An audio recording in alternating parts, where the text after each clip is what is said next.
kalau saya katakan sebagai sebuah organisasi tua dan besar, P3 ini kalau begini cara menjalankannya ya nyaris porak-poranda. Assalamualaikum warahmatullahi wabarakatuh. Bertemu lagi dengan saya Mina di channel PTM, tepatnya di episode ke-30 tahun kedua, Kamis 2 Desember 2021. Bagi rekan Lun yang belum subscribe, silahkan subscribe, dan juga kita masih menunggu komentar yang membangun pastinya. Rekan PTM, hingga saat ini Dewan Pimpinan Pusat Partai Persatuan Pembangunan masih belum menerbitkan surat keputusan terkait tentang Ketua DPW P3 Aceh periode 2021-2026. Karena itu sudah 6 bulan DPW Partai Persatuan Pembangunan Provinsi Aceh mengalami kekosongan pemimpin. Kali ini kita akan mengangkat tema tentang 6 bulan pasca Muswil P3 Aceh porak-poranda. Bersama narasumber kita sudah hadir di studio PTM, Bapak Musannif, ya, Ketua DPC P3 Aceh Besar. Assalamualaikum warahmatullahi wabarakatuh, Pak. Waalaikumsalam warahmatullahi wabarakatuh. Apa kabarnya nih, Pak? Sehat, Pak, ya? Alhamdulillah sehat.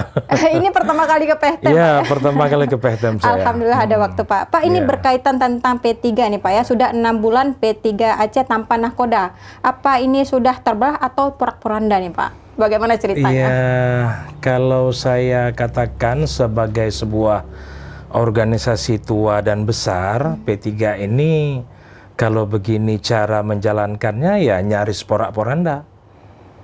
Nyaris porak-poranda. Itu apa penyebabnya nih? Ya, itulah yang kami juga nggak bisa menyimpulkan apa yang menjadi pemikiran Dewan Pimpinan Pusat sehingga 6 bulan setelah pasca Muswil itu mereka belum mengeluarkan SK-nya ke siapapun.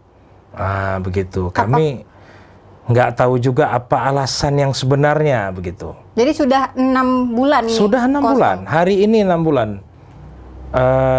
pasca Muswil itu.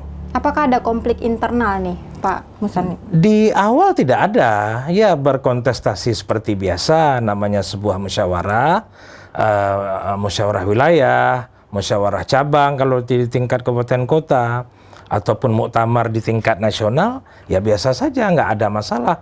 Kader-kader terbaik itu ya maju. Dan kita mentaati PO atau petunjuk operasional yang dikeluarkan oleh DPP. Dan menjalankannya tidak ada masalah, DPP-nya hadir, malah musyawarah wilayahnya langsung dibuka oleh Ketua Umum Pak Soeharto Mono Arfa, yang juga Menteri Bappenas, ya. Dihadiri oleh Sekjen, dihadiri oleh Waketum, ramelah yang hadir dari DPP, dan tidak ada kericuhan. Itu pada saat Muswil? Iya, pada saat Muswil itu. Jadi hasil yang didapatkan dari Muswil itu jelas menghasilkan yang dituntut oleh petunjuk operasional itu menghasilkan formatur.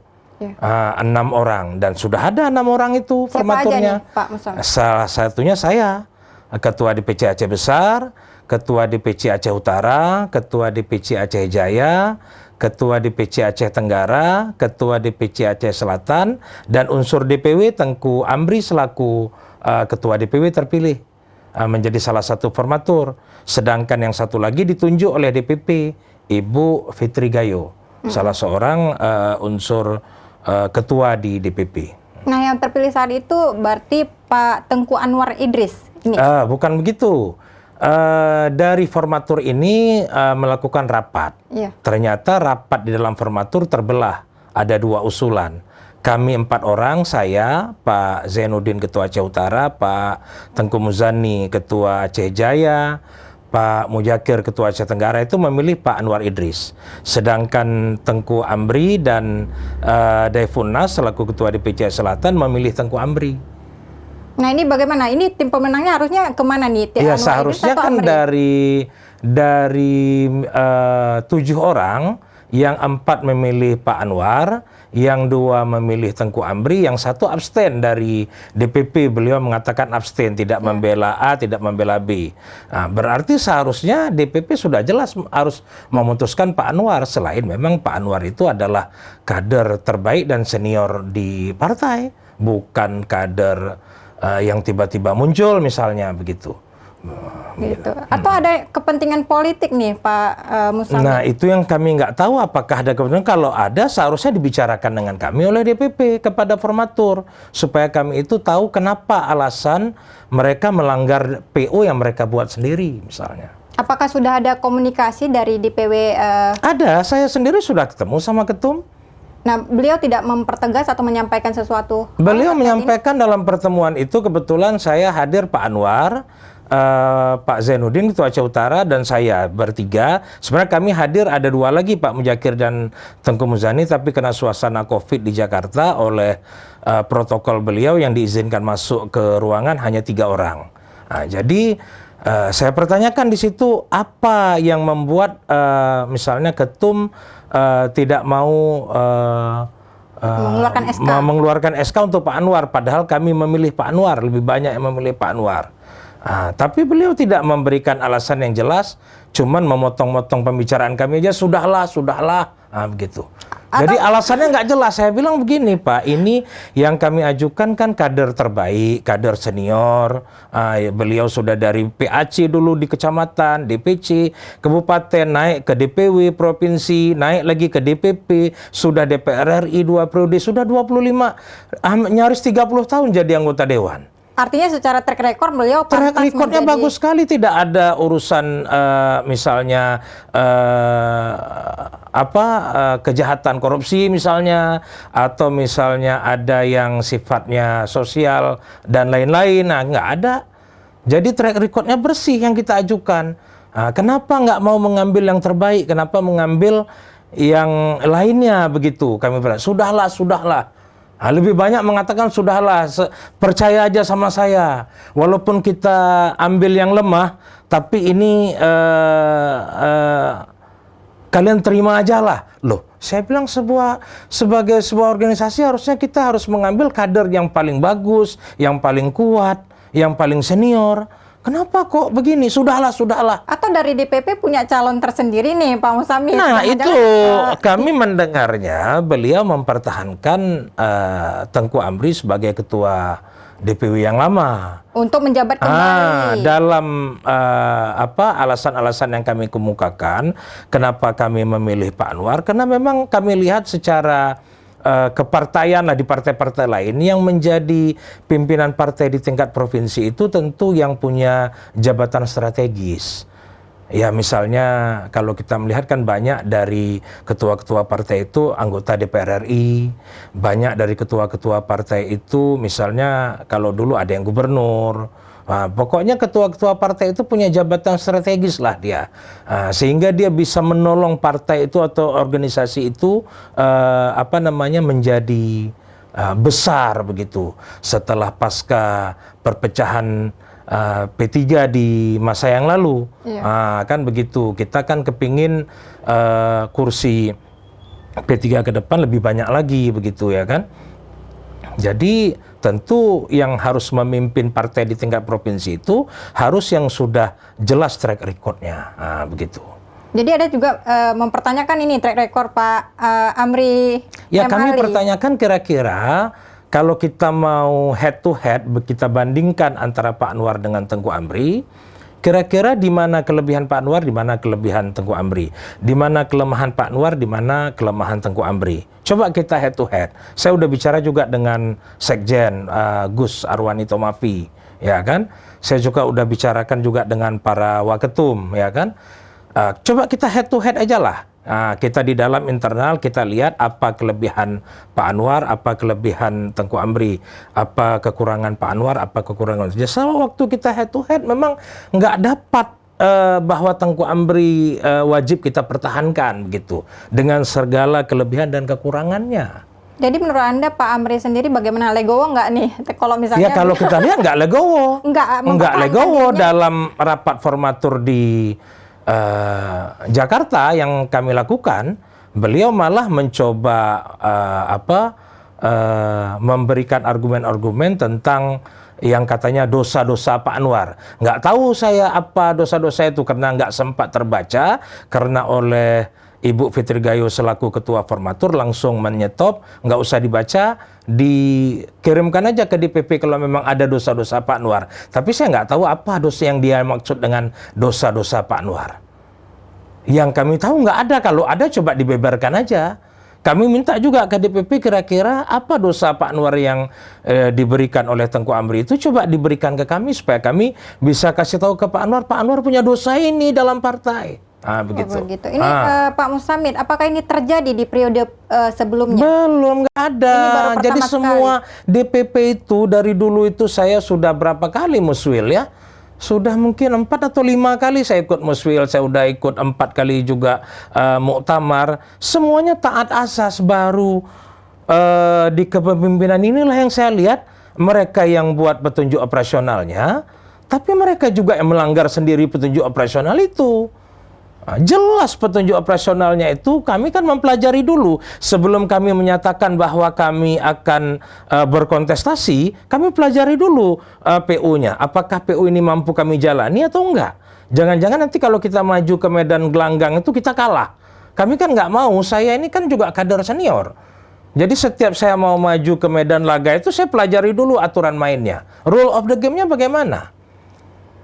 Oke. Saya sudah tahu rule of the game-nya dan kami yakin bisa memenangkan kontestasi itu, maka kami maju dalam pertarungan itu. Dan alhamdulillah ternyata memang ada sambutan dari DPC-DPC seluruh Aceh. Dari 23 DPC itu ya kurang lebih sekitar 15-an DPC lah yang berada di kubu Pak Anwar begitu. Baik, ini terkait tentang sudah dipilih oleh tim Formatur ya, Formatur. Pak Anwar Idris. Bagaimana nanti kalau seandainya SK itu bertolak belakang nih hasilnya? Iya, gimana? begitu. Apa Saya tindakan sudah Anda? bilang bahwa kami nggak mau dizalimi. Saya sudah sampaikan ke DPP, saya nggak mau dizalimi. Karena dalam berpartai ini, apalagi sesama kader di internal, buat apa saling menzalimi, saya bilang. Jadi kalau saya dizalimi, tentu saya tidak bisa menerima. Kenapa saya harus dizalimi? Apa salah saya? Saya mengajukan orang yang terbaik, bukan orang yang buruk di antara yang terbaik.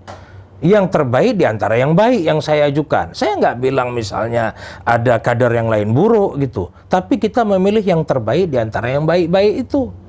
Inilah orangnya. Karena ini berdasarkan musyawarah ya. Berdasarkan musyawarah kita lakukan dan tidak ada kericuhan dalam musyawarah itu. Kok bisa-bisanya ini seperti ini dilakukan?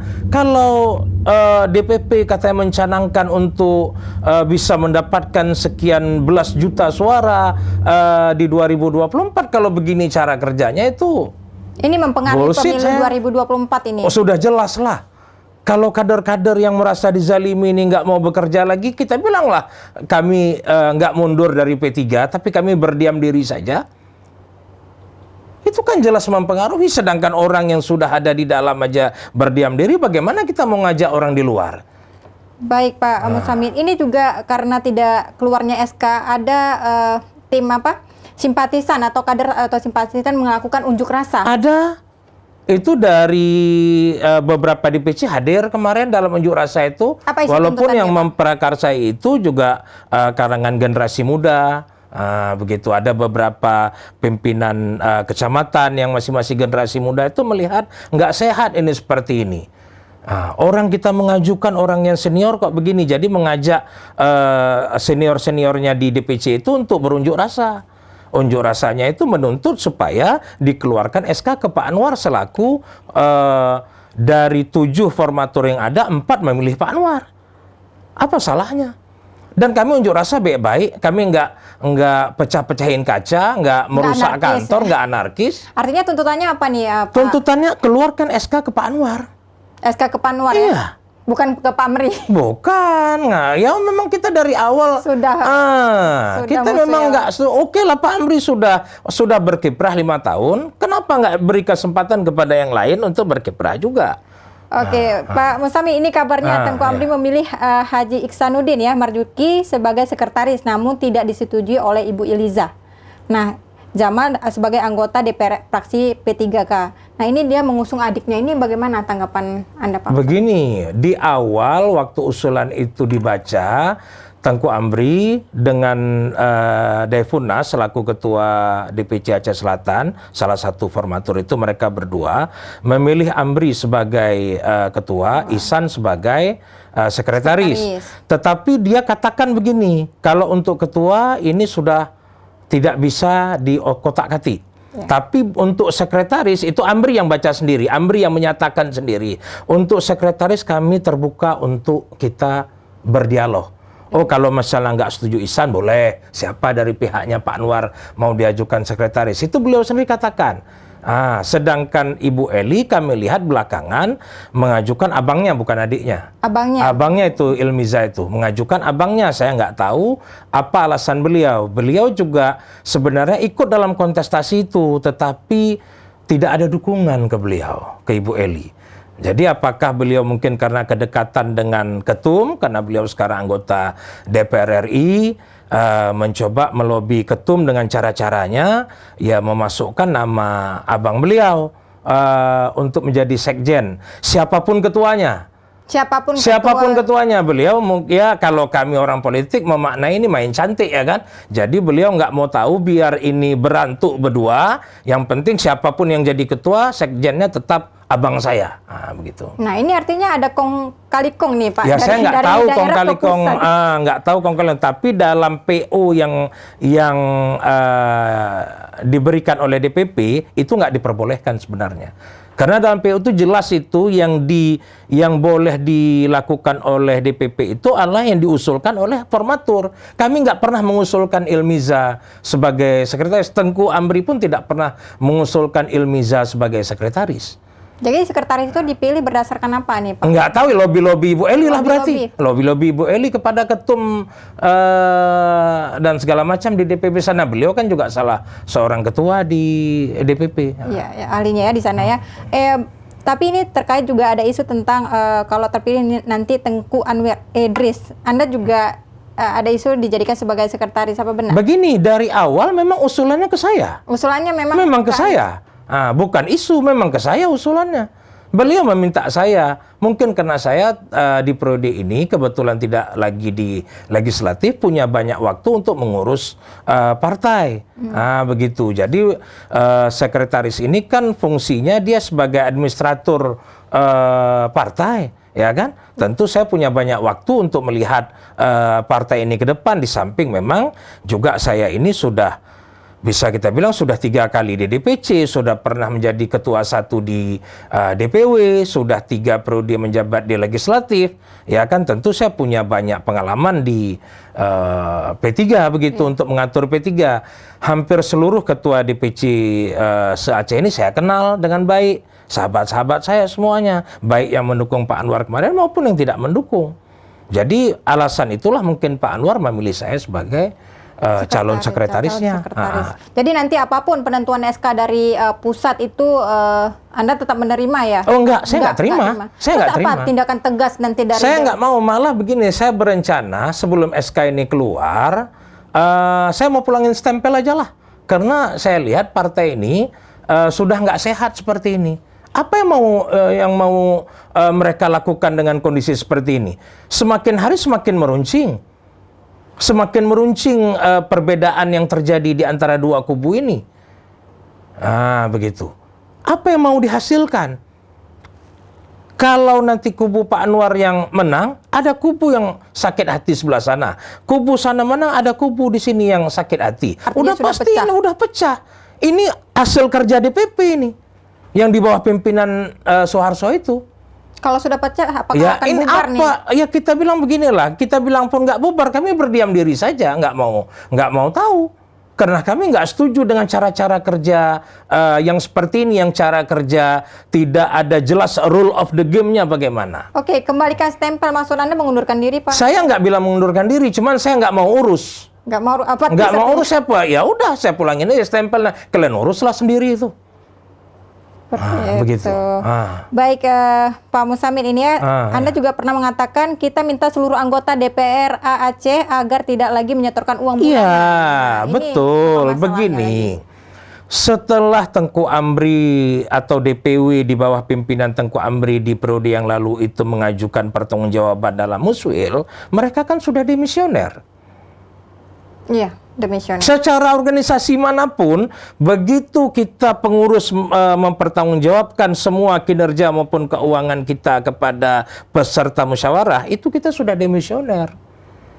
Tapi ini masih dilakukan. Ini mereka masih pegang spesimen banknya masih Tengku Amri dengan bendahara yang lama. Artinya Anda mau nilai ini Pak Amri masih merasa bahwa dirinya sebagai ketua Ya, sekarang? buktinya dia melakukan ucapan selamat hari raya, selamat ini, selamat itu atas nama ketua DPW. Apa tidak ada teguran dari pusat? Enggak ada teguran, saya lihat. Padahal yang menyatakan demisioner juga salah satunya ketua formatur Ibu Fitri Gayo. Kayak saya tanya dalam rapat formatur di depan Tengku Amri, saya tanya Ibu Fitri, apakah memang kepengurusan yang lalu sudah demisioner? Demisioner, Ibu Fitri menjawab. Dalam rapat formatur ada saksi. Demisioner. Jadi kalau demisioner itu seharusnya Tengku Amri menyerahkan kepada DPP bahwa saya ini masih pegang spesimen, tapi saya karena sudah demisioner, saya harus serahkan kepada DPP. DPP mungkin tunjuk PLT ketua DPW Aceh selama masa dia sebelum mengeluarkan SK definitif. Tapi itu nggak dilakukan. Jadi sudah begitu banyak pelanggaran-pelanggaran yang dilakukan oleh DPP di bawah pimpinan Pak Arso ini. Kalau menurut saya, apa yang mau kita buat lagi? Kita bilang mau besarkan partai dengan cara-cara kerja seperti ini. Apalagi Aceh, yang notabene dari masa yang lalu kita membuktikan bahwa P3 di Aceh itu hebat. Tidak ada komplain 2019 kemarin itu di saat yang lain turun kursi, memang Aceh naik kursi. Menyelamatkan PT kita 4% itu sehingga kita masuk. 19 orang jadi anggota DPR RI. Tapi kalau begini dilakukan, apa yang mau dihasilkan? Banyak nanti kader-kader, ya contoh sekelas Pak Anwar lah, kader partai yang sangat senior, yang sudah hampir 30 tahun jadi anggota dewan. Dia nggak mungkin nggak punya gerbong, pasti dia punya gerbong. Pak Anwar sendiri ada respon apa nih terkait? Iya, Pak Anwar mungkin begini, beliau kan orang tua, istilahnya kan tentu beliau tidak meledak-ledak mungkin seperti saya, ya kan? Tetapi kan kita tahu bahwa beliau pasti kecewa karena beliau sudah berkontestasi. Di awal sebelum kontestasi dilakukan, beliau sudah juga menyatakan ke DPP bahwa beliau ikut maju dalam Muswil kali ini. Baik, ini terkait tadi soal uang, Pak Musamid. Tapi Anda mengatakan ada 180 juta di tangan Pak Amri. Apakah 180 juta itu diproyeksikan? dari perhitungannya 5 juta per bulan kali 6 orang. 30 juta berarti per bulan kali 6 bulan yang sudah mereka setor. Dari semenjak mereka sudah demisioner. Berarti ada 180 juta. Saya bilang ada nggak terpakai. Malah dia katakan di media saya ini goblok. Tengku Amri langsung mengatakan ke media bahwa orang yang menyatakan ini gobloknya nggak hilang-hilang dari dulu. Kenapa bisa seperti itu? Itulah dia bilang bahwa uang itu tersimpan dengan rapi. Saya bukan itu maksud saya. Betul uang itu, tapi saya butuh juga audit nantinya. Butuh juga audit apakah memang betul uang itu masih tersimpan. Kalaupun tersimpan, kenapa dia yang simpan? Kenapa spesimennya masih dia teken? Harusnya kan itu spesimen itu dipulangin.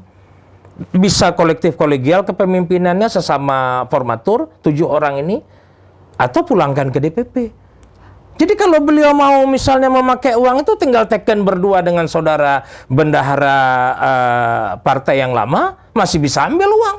Walaupun beliau bilang masih tersimpan, tapi kan bisa diambil karena spesimennya masih di tangan beliau.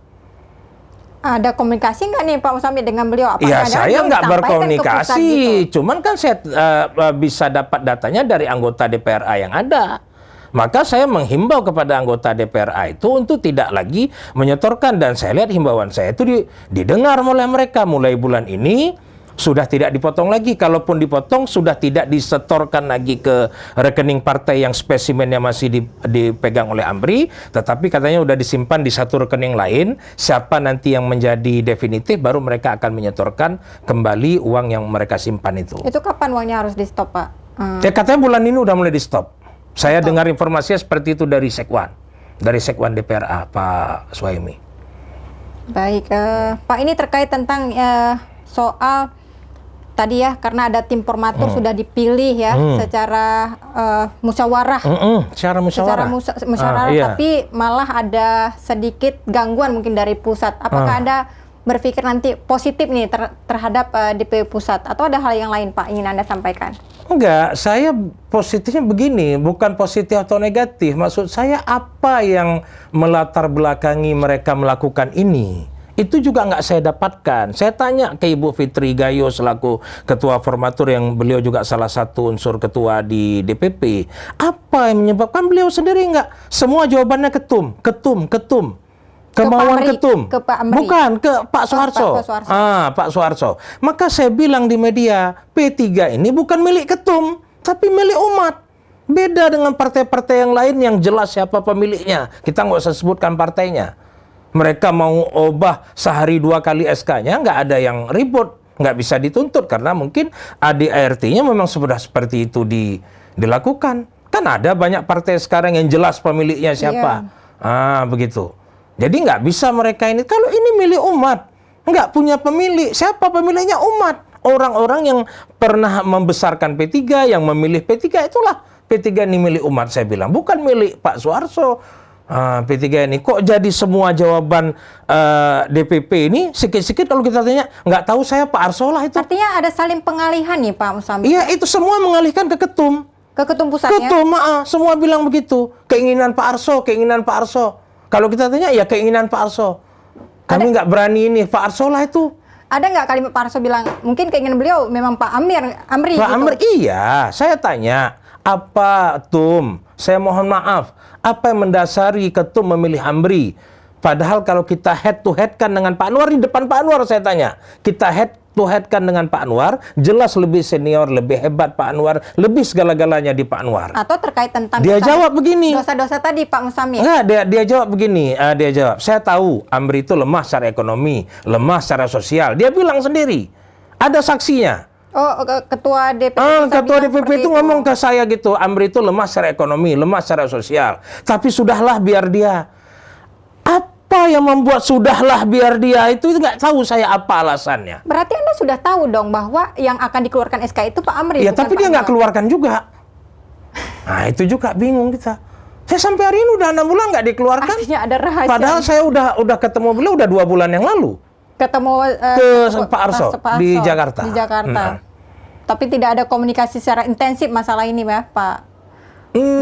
Setelah pertemuan itu enggak, kayak beliau Menteri Bappenas dan segala macam, tentu sibuk. Enggak mungkin lah kita bisa mengakses beliau setiap hari itu kan. Kita kan mengerti kan, sekelas gubernur aja sibuk. Apalagi ini Menteri Bappenas ngurusin pindah ibu kota ke Kalimantan sana. Apakah cuma Provinsi Aceh aja yang seperti ini atau ada di Indonesia? Ada beberapa saya lihat, ada Jawa Timur yang juga bergolak ya kan.